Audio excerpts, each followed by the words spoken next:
Now, this, I am up to a point extremely challenged technologically. So, wait, where is it? No, minute. This thing. There.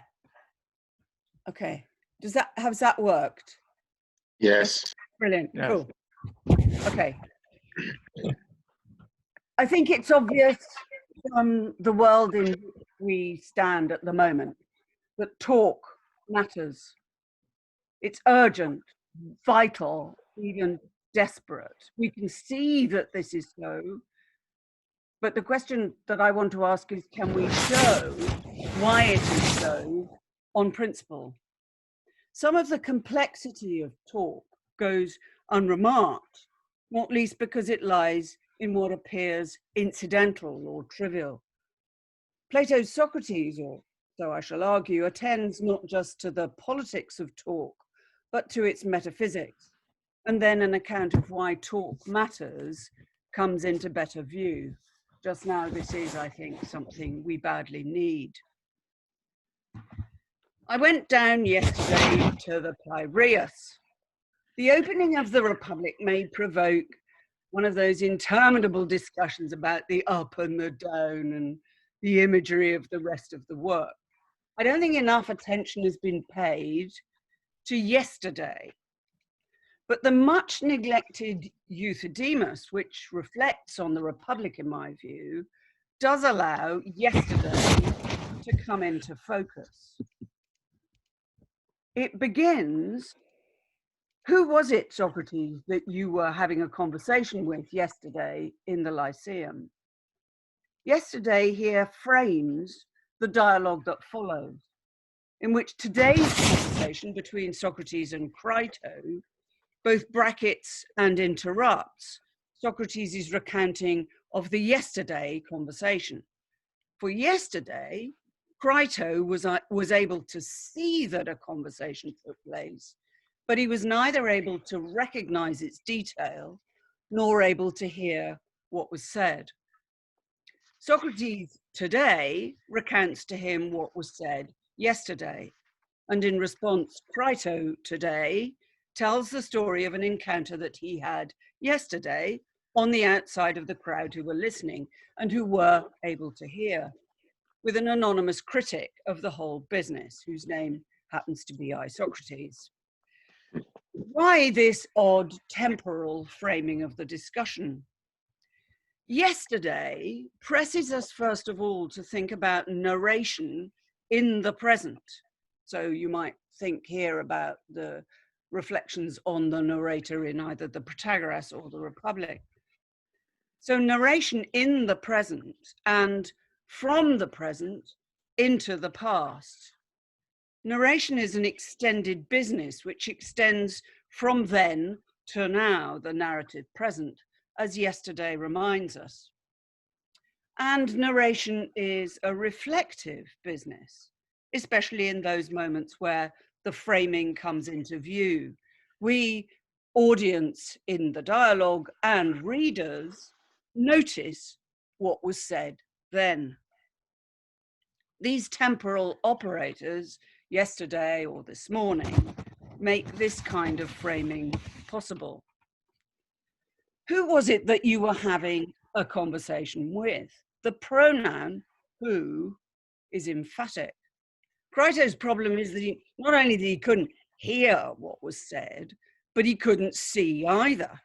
But Socrates replies that it wasn't one person, but two, the brother sophists, Dionysodorus and Euthydemus. Crito miscounts the dramatis personae, and in doing so, he anticipates the problems of the dialogue about identification. In the context of yesterday, however, identification isn't just about counting individuals, how many sophists are there, it's also about how individuals are over time, today, yesterday, and last year.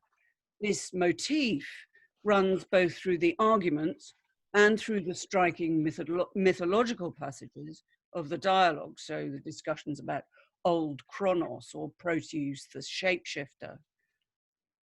And that problem in turn is related to the verb here. You were talking, you were having a conversation. For the grammatical aspect of this verb is imperfect, as suits the narrative frame.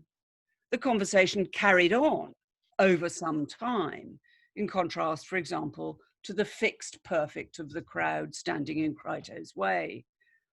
This gives us, I think, a trio of motifs which recur throughout: temporal qualification, identity and identification, and distinctions of aspect between the imperfect and the perfect. All three motifs, I claim, develop connected philosophical significance in the dialogue's conversation about conversation, as the Euthydemus as a whole reflects on the conditions for having a conversation with someone else. At the center of the dialogue lies a sequence of arguments in which the sophists get their interlocutors to make three denials. First, a denial of persistence in change. This is the argument that I called killing Cleinias. Second, a denial of the possibility of falsehood. And third, a denial of the possibility of antilegain, what I shall call counter-saying. I've written more than I care to mention about this before, so I may be a little less, for those of you who know what I've written about this before, it may be less tedious if I go quicker. Anyway, these arguments, I think, have a common theme of understanding their explananda in atomic lumps or chunks or slices. Have a look at this. This is the killing Cleinias argument. So consider Cleinias. So there he is looking all pretty. Cleinias is stupid now. If he becomes wise, then he becomes what he was not. Therefore, this Cleinias here ceases to exist, and a new wise Cleinias comes into existence. Stupid Cleinias now is an isolated episode, disconnected from the episode that is wise Cleinias in the future. So any change in Cleinias is a death. States of Cleinias are thus disconnected from each other, and Cleinias can't persist through them. There's a negative argument for views like this. Suppose that Cleinias is in this state now, and suppose that now is punctual, and suppose that now is our perspective on Cleinias. There's nothing about any of these nows to show that Cleinias persists from one now to the next, or from one punctual state to another. From this now, there's nothing to reassure us that there is some underlying thing between the nows, some persisting Cleinias. Have a look at this. On this account, reality, it's interesting if you look at the caption from this wonderful picture. This is a caption of the horse in motion. No, it isn't. It's a caption of the horse not in motion at all. It's a caption of about a whole series of little horses going across, no, let me rephrase that. A whole series of little horses, one after another across the page. So suppose that persisting Cleinias exists in addition to the Cleiniases who turn up at each now, is going to be adding to the furniture of the world. And the question is whether we can afford it. Arguments about metaphysical furniture, after all, are beset with questions of their economics. If we don't need them, may we have them at all? The same reductive strategy is pursued in the next two arguments about saying what we say in the about the world. These arguments in Greek are about legein and about logos, and I'm trying here to keep the focus of the argument straight by keeping the same verb, that is to say, and its cognates throughout to translate legein and its cognates So I don't import, and I don't seek to import an equivocation in these arguments. Just try and think about them with a single word to translate legain. Have a look at this. This is the falsehood argument. So here, the argument is that false saying is impossible. If I do some saying, the saying is of some state of affairs, otherwise it's no saying at all. But what it is for a saying to be true is for the saying to be of the relevant state of affairs. So a saying is of some state of affairs. So a saying of some state of affairs at some time is true just because it is of that state of affairs at that time. Suppose there's a different saying, then that saying will be of some different state of affairs and likewise true of that state of affairs. What would it be for a saying to be false? Well, either it would be about a different state of affairs and so true, or it would be about no state of affairs at all, in which case it wouldn't be a saying at all. So any saying turns out true just because every saying is exactly correlated to its state of affairs. Both saying and truth come in atomic lumps. Sayings are, as I've called them, chopped logoi. And falsehood is impossible. All sayings either fail to say or they're true. So the third argument in this section is about countersaying. So countersaying, or contradiction, or whatever you want to call it, is impossible. Consider some state of affairs and some saying of mine. My saying may be of that state of affairs or of another one. In either case, what I say is true. Suppose you then say something. Either our sayings coincide, so they're of the same state of affairs, in which case we agree, or our sayings don't coincide. In the latter case, what you say will be different from what I say, in which case either it's about something else, and we're talking past each other, or you're saying nothing at all. So it's impossible that we counter-say, impossible that we disagree with each other. If we both say something, we either agree or we talk past each other. Otherwise, only one of us is doing any saying at all. These three arguments deal lumpwise with the structure of the world in the killing Kleinias argument, with the structure of what we say in the second argument, and with our sayings to each other. Kleinias dies, falsehood is impossible, and we cannot disagree. These are the conditions on saying as a consequence. So the consequence of this, I think, is that logical relations are rendered intractable, because if every saying is to come out true by virtue of its object, there are no truth functional relations where truth depends on the relation between sayings, and there are no relations of logical order where some higher order saying determines the truth of a lower order one, or vice versa. For truth is exactly determined by the relation between an atomic saying and the state of affairs it's of. All saying thus comes chopped. But if all saying comes chopped, it's impossible to mount a counter-argument.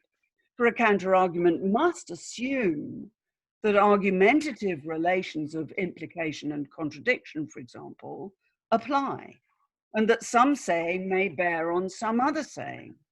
But if there is no falsehood and no counter-saying, these relations fail, and conversation becomes, like this, impossible.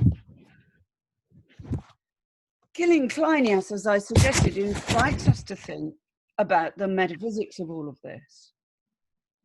Killing Kleinias and chopped logos are both highly reductive accounts of being and of saying, and they have the strength of reductive accounts. We've all of us met reductionist philosophy who goes, nah, well, you can't, it's the sort of Yabu sucks philosopher who goes, well, you can't have it because you can't show me you've got to have it, right?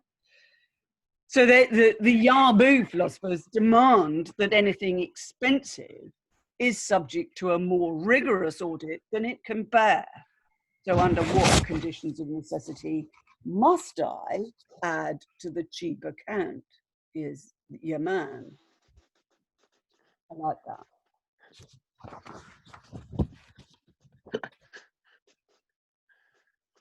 If I want more for my metaphysics, I have to justify the ontological commitment. Socrates seems to take the point one way or another.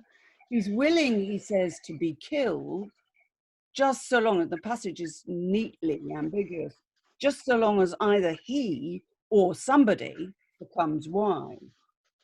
Now, we may find this a sacrifice too far, but we might find ourselves in sympathy with reduction when it comes to truth, not only because we're actually comfortable, far too comfortable, I think, with the idea that truths come in proposition-shaped lumps, but also because this account, the sophistic account, makes truth accessible in ways that our epistemic paranoia denies.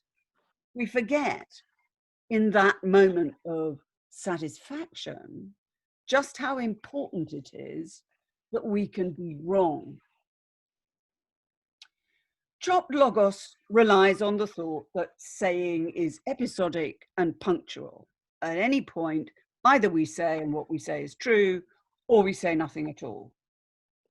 The first set of sophistic arguments about learning in the Euthydemus offer an account of knowledge and ignorance that has affinities with that. For knowledge and ignorance are here treated as exclusive and exhaustive. Either you know or you're ignorant, either you're wise or you're not wise at all. Socrates offers a diagnosis, one of the few diagnoses he offers in dialogue. And his diagnosis urges us to, it generally accounted for as a diagnosis in terms of equivocation. But I think we need maybe to look again. One of the things about the diagnosis is that it urges us to notice the ways in which learning is a verb of aspects, at times imperfective, so we try to learn, we are in the process of learning, we're busy about study and so forth, and at times it's perfective, so learned, learning as a substantive and so forth. And this contrast is one that runs through the dialogue.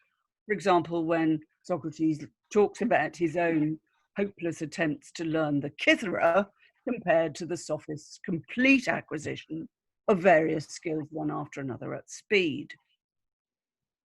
Now, imperfect verbs have different ways of registering aspect.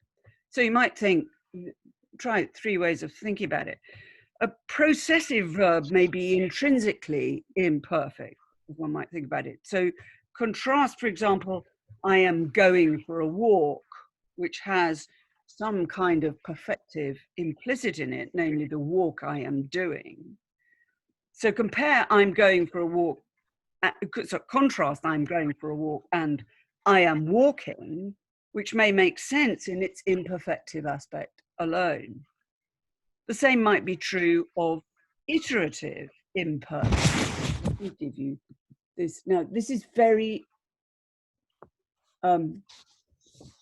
very parochial. So in the 1970s, this was an advertisement in the television, go to work on an egg. And it's a classic imperfect, right? Because you're supposed to do it every day, right? They then remade the, I'm sorry, I can't resist telling you about this. This is Tony Hancock, who, if you are not familiar with old British comedy, you won't be familiar with Tony Hancock, but it is Tony Hancock who was very funny. And they remade Going to Work on an Egg with this picture. And they banned it because it was too many eggs. Between the beginning of the advertisement and the Tony Hancock version of it, they discovered that eggs were bad for you. So they had to stop it. The egg marketing board fell out of favor. Anyway, so going to work on an egg. Right, so if I go to work on an egg, it can mean I always go to work on an egg. So it's an iterative. And the meaning of that goes far beyond the perfected version that sounds like I went to work on an egg today. Or you could think of verbs where the imperfection is incomplete. I was going to work, I was eating the egg, I was trying to have a healthy diet. And in each of those cases, the imperfection is end-related. The imperfect aspect is explicated by its perfection and by the possibility of failure. The metaphysical counterparts of all these verbs are processes which exhibit the same variety, their temporal extension, their completeness or incompleteness, the detail of their teleology. And these contrasts allow Socrates to meet the challenge of knowledge and ignorance arguments at the cost, if it is a cost, of offering a far richer account of the nature of of knowing and coming to know. And then the Euthydemus, I think, invites us to understand other verbs for human endeavor and human development in the same way. In particular, the verb legein, saying, and its cognates, logos in particular. How would this work? And would it provide an alternative to the reductive approach of chopped logos? How would it help with the third phase, particularly of the central argument, which is what I'm interested in today, about the possibility of counter-saying? Chopped logos takes saying to be punctual and episodic and the world to correspond. On such a view, there is no such thing as process, since each event is punctual, as Killing Kleinias asserts. Then there is no such thing as a process of saying, nor any such thing as imperfected saying. So no trying and no possibility of failing either. After all, no falsehood. But suppose we come to see that falsehood really matters. Not just that we can get things wrong when we say stuff, but that also in doing so, we may come to realize how to do better, how to say better. Mistakes can shock us into rethinking, drive us to rectify them, work out where we went wrong and how to get it right.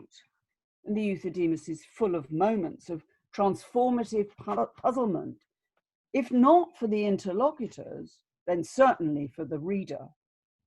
It matters that we can be wrong. Then we might resist the punctual view for saying and think instead of saying as a process, which has different aspects, both imperfective and perfective. Chopped logos takes truth to be a condition of saying. If I say, then what I say is true. If I don't say what is true, I haven't said anything at all. But if saying is a process where I may try and fail, or a process towards perfection, where my failures are incentives to succeed, then the possibility of falsehood is vital. Saying on such a processive view would be truth apt rather than just true. When I do some saying, it's a condition on my saying that it be truth evaluable, not a simple requirement that it be true. So saying would be limited to only those speech acts that are truth apt, without supposing that every speech act expressly aims at the truth. After all, many don't, but they are still truth apt. Saying on this account would exclude asking a question, shouting an insult, yelling bravo, as the sophists make clear. But it would include a broad scope of activity, statements and arguments and reasons and speeches and justifications and explanations. Thus, it is not committed to punctuality. Saying may be significantly extended over time. But in that case, saying may be an activity that is properly modifiable by aspect. I may try to say, start to say, fail to say, keep saying, and so forth, without my sayings being complete. Equally, if I am done saying, or I said it, or I complete the peroration, or I give a full account, or I succeed in explaining, my doing so may not be determined by something as small as a sentence or a proposition or a schema. Instead, what determines the end of saying is whatever counts as the perfection of this endeavor in particular. In that case, the expression saying will cover without equivocation all of these activities, modified not by the lexicon, but by the aspects of the verb. And if saying is thus a process, it is truth directed. The business of saying is orientated towards the truth. But this isn't merely semantic, if semantics are ever mere. But the arguments about saying and about chopped logos are embedded in a lengthy discussion of their metaphysical correlates. Killing Kleinias denies the possibility of aspect change because it denies that change out there in the world is a process rather than a series of punctual episodes. To insist that there is, after all, aspect change requires a defense of the possibility of real process. It does so if the terms of Killing Kleinias are rejected in terms of a change, and especially given the notion of imperfection, especially in terms of a change for the better, a change, for example, in the capacity for getting hold of the truth and avoiding falsehood. But that change takes place not in the truths, but in the subject of the process, the person who does all this saying. This supposition lies at the heart of Ctesippus's immediate rejection of Killing Kleinias, and it's reinforced by the surrounding discussion of mad mythical figures. For process, we need also underlying subjects, persistent entities that support the aspect change. And to make those subjects such that they underlie change, rather than just being replaced in slices, we need also an account of the real passage of time, not just yesterday, but a long time ago too.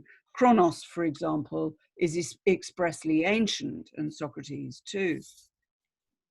But this is all quite expensive from a metaphysical point of view, and the mythologizing just makes the expense more conspicuous. Against a reductive account, how are these commitments to the persistent subject and the reality of change over time to be met? In thinking about this some more, I turn to the representation of conversation. To whom were you talking yesterday, Socrates? Crito makes a marked mistake about the identity of Socrates' interlocutors. And his question implies, as we saw, that there is just one, whereas there are two sophists rolling around all over the place.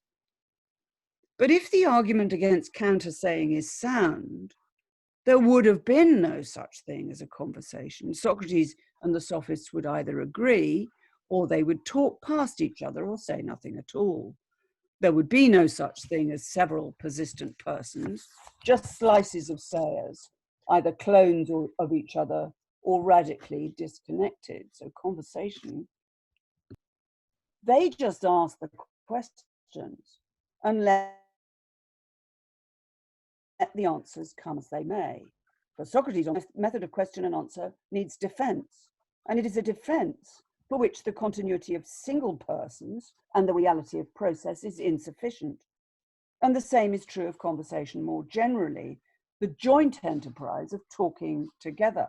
Who talks to whom? The Alcibiades might give us the first step. Here, Socrates insists, here is a reason why I worry about the Alcibiades. This is a footnote.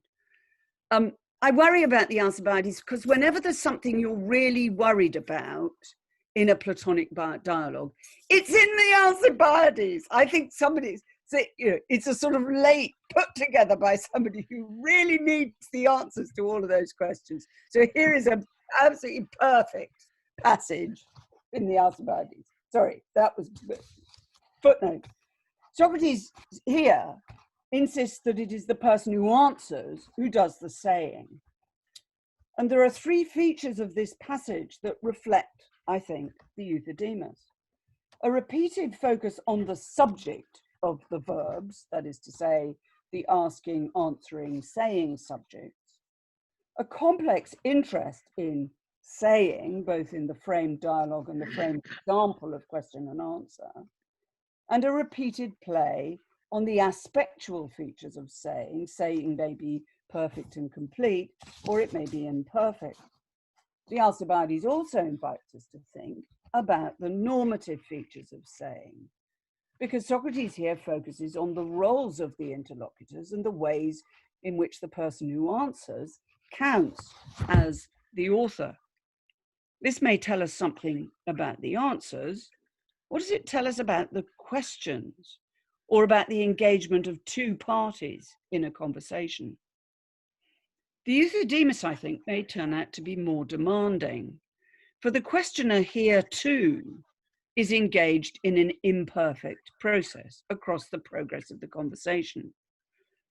Even if the question is uncommitted, it demands a relation of salience to the answer. And that relation is not all subject to the liability of the answerer, for such a relation must be possible between the first question and the first answer, and between the first answer and the second question. This is a graphic portrayal of just that. These people in the Tower of Babel just all shout outwards in a disconnected kind of way. This conception of the sequence of the questions by means of a norm of salience is in evidence throughout the sophistic episodes of the Euthydemus. That doesn't commit the questioner to the truth of what is said, but it does commit her to its relevance, and it commits what she does to standing in some relation to what the sayer does. But the commitment to salience, even for sophists, is encapsulated in its teleology. The relation of salience between question and answer isn't merely a matter of the linguistic or even the logical structure of the sequence, for both parties are engaged in a process that is properly described with an imperfect aspect and an account of its end, and properly dependent on the persistence of both interlocutors, at least over the time of the conversation, and dependent too on the possibility of failure. So here, the subjects of the processes are plural, and the process is a joint activity focused on saying. Now, how do we explain a process like that? A different feature of conversation dominates the Euthydemus from the beginning, as we saw in the figure of Crito: hearing. For it's a regular dramatic motif of the dialogue that somehow the hearing of the listeners is impaired. So Crito, unable to hear on the outside of the crowd; Cleinias and co, unable to hear articulate sound amid the shouting of the sophist's followers; Cleinias befuddled by the sophist's corybantic rites. This inability to hear is the correlate, on the side of the interlocutor, of the silencing of the person who is answering the questions. If the conversation is inaudible, it ceases just as much as if the interlocutor says nothing, or cannot answer the question, or starts to drown. If the conversation is inaudible among its parties, it is no conversation at all. We may think about this once again in terms of its metaphysics. If saying requires that we have an ontological commitment both to the subject and the process of saying, conversation commits us to at least the saying subject and the hearing one, to the process over time being determined by the salience of its stages, and to the relation between the processes both persons undergo being one of full engagement. Then, of course, we see that the metaphysics doesn't come without ethical commitment. For the person who says to be audible, we need an interlocutor who hears, and that may not be simple after all.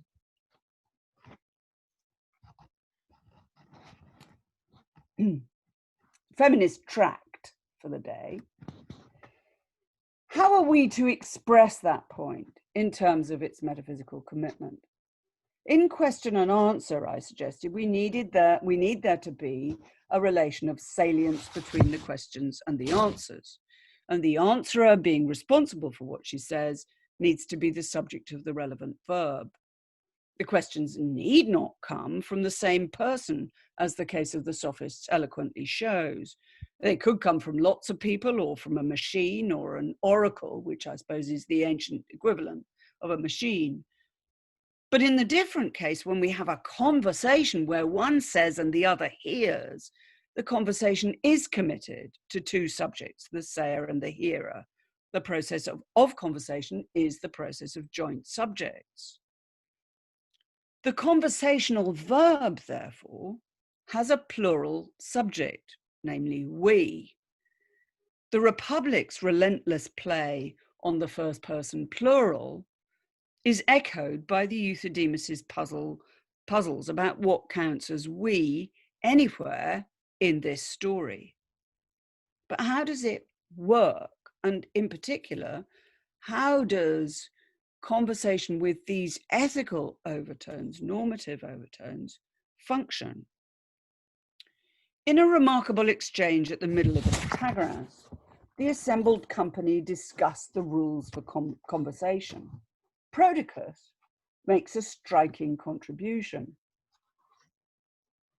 He says that saying and hearing are somehow determined by the conditions of justice and impartiality, so that saying and hearing are somehow rule-based and equitable rather than determined by merely equal division. Is that how we should understand the joint activity of conversation in the Socratic mode as rule-based? Is this how we are to understand the commitment of the Republic to the joint activity that is dialectic, in which the parties give and receive a logos? This is just down at the bottom of that passage. If conversation is about justice and impartiality, as Prodicus insists, each would count for one. And if it's not to be lopsided, none should count for more than one. The responsibility lies on both subjects at once. But if each counts for one, we need a better sense of what makes each. The question once again of the Euthydemus. What is it that differentiates one from the other? The counter-saying argument disallows difference of opinion. But if conversation is not to collapse into speechifying, the two parties need to be properly accounted for as two. How are we going to do that? Do the principles of justice help? Do the principles of justice explain how someone is heard?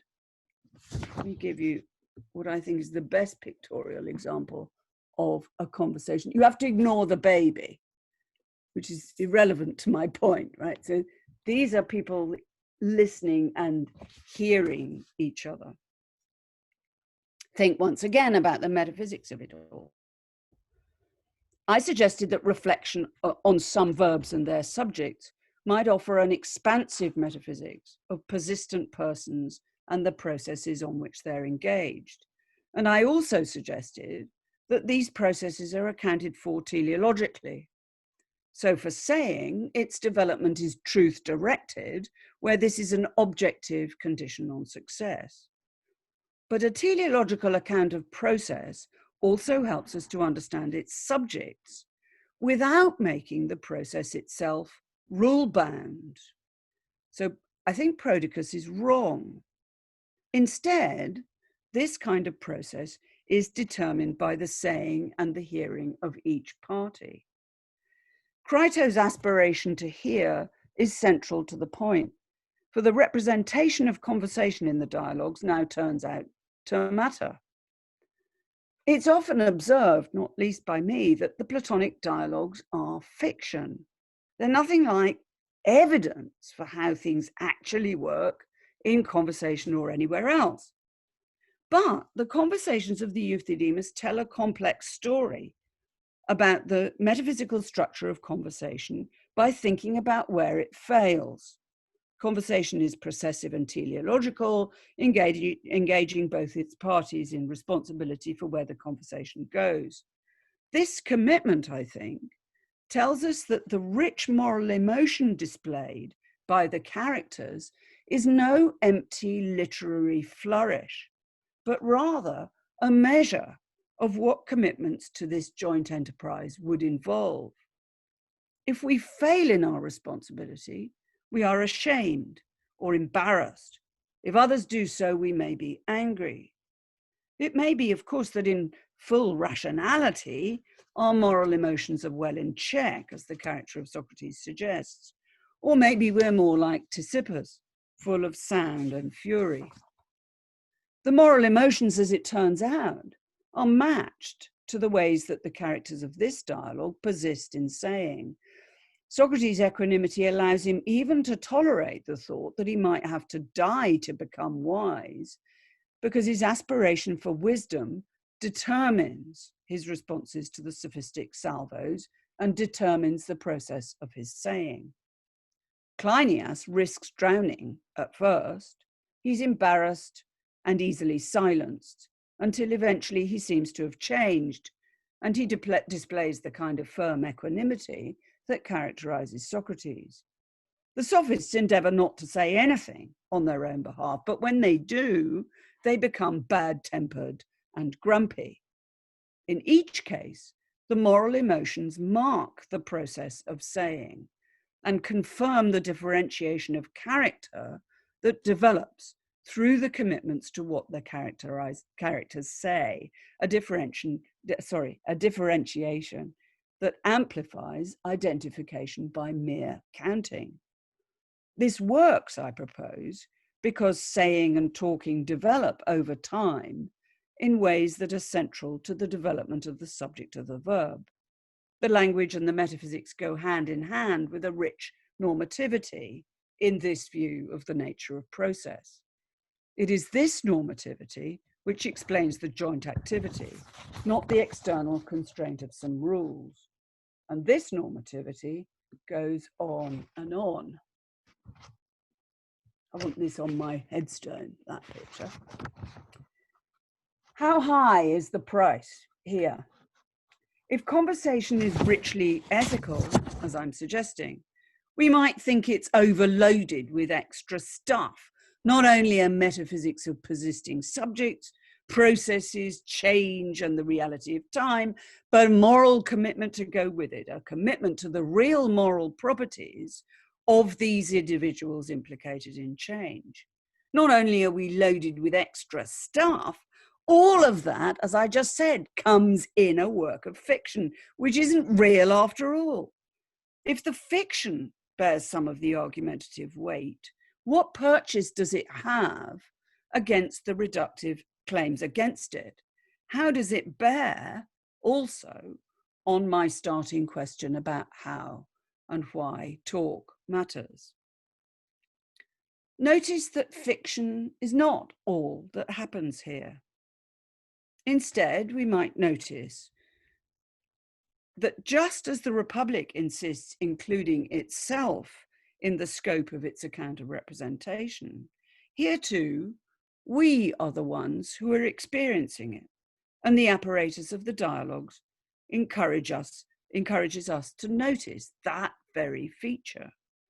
The surprise of the framing design, the challenge of the strange sophistic figures, the power, and the power should not be dismissed too easily by saying this is mere sophistry, the power of the arguments they pose all go to provoke the reader.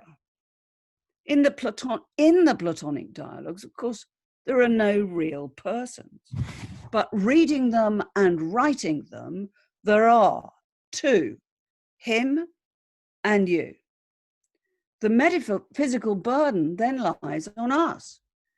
If we endorse the view of our own rich conversational lives in engagement with the dialogue itself, then perhaps the case is already made. Thank you.